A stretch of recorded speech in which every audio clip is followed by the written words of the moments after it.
this has arrived, so I can use this banjo bolt and sensor built in one to activate the pressure switch, so that should take any extra strain off the rear end from my original brake switch setup. Just fitted that sensor to the rear caliper, so we haven't got that big unit on the side of the caliper, and we've checked the brake light and it's working. And we're here. It's post shakedown, Alex here. We didn't actually take a lot of film on the day because we didn't have much of a day. I did drive around to the noise checking area, which was the first drive that we had, which I've caught on film, which you can see now. And as soon as I put it in second gear, I knew I had a problem. Basically, the clutch was slipping very badly, so I did wonder if we were going to be able to get much of a session in. So we went out for a sighting lap, and yeah, the clutch problem was really bad. So we weren't even able to keep up with the car leading the sighting laps. So we had to pull in on the first lap, and that was the end of the day, unfortunately. But there were lots of positives. The car felt great. It handled really well from what I could tell, and it does feel like there's a really good car in there. So there are quite a few positives. I'll let Shakedown explain what I think the problem was. Well, we've just gone and done one sighting lap. The car felt great, but the clutch is slipping so badly we can't really do any more.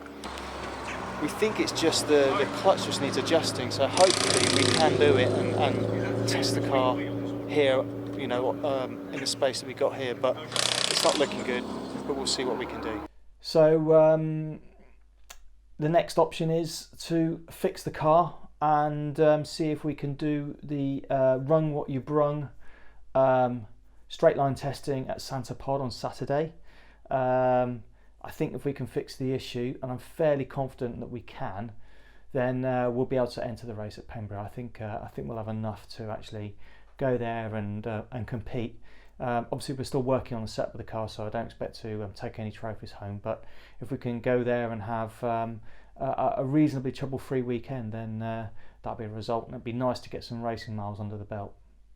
We're back in the garage, so let me show you what I think this clutch issue is.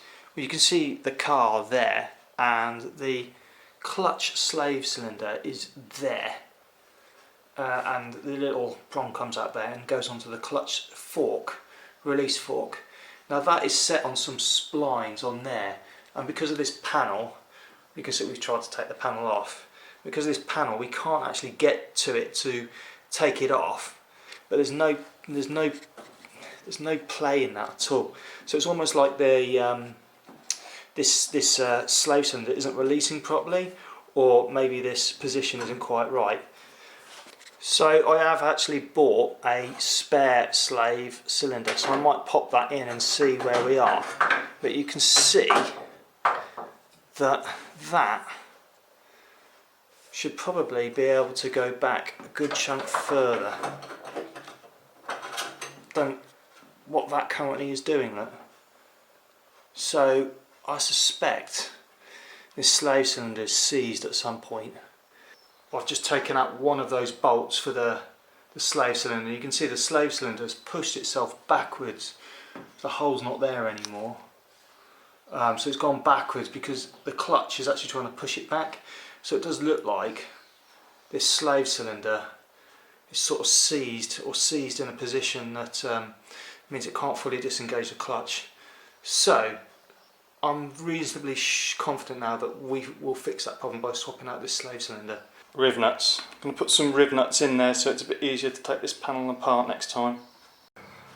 Trying to do 6mm riv nuts with this short handled tool is a nightmare. So the M6 ones are you have to be a brute to do it, and the small one, well, the bloody thread of the tool snapped inside there.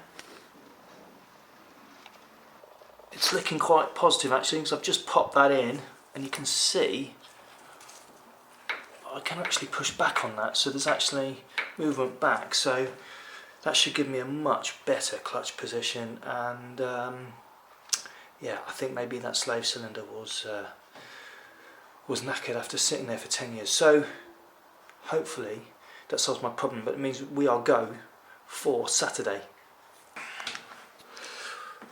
I've also noticed that these have worked their way loose already, both of them, which, to be honest, is absolutely frightening. So I'm going to get some AM bolts, replace them, and put an R-clip through the end of the thread so they can't come off, or a cotter pin or something. And I'm going to do it for all these other bolts, I think, because that's frightening if they come undone. Well, that seems to have sorted it. I'll try and put a before and after on the video so you can see the position of the fork, but I think that's sorted it.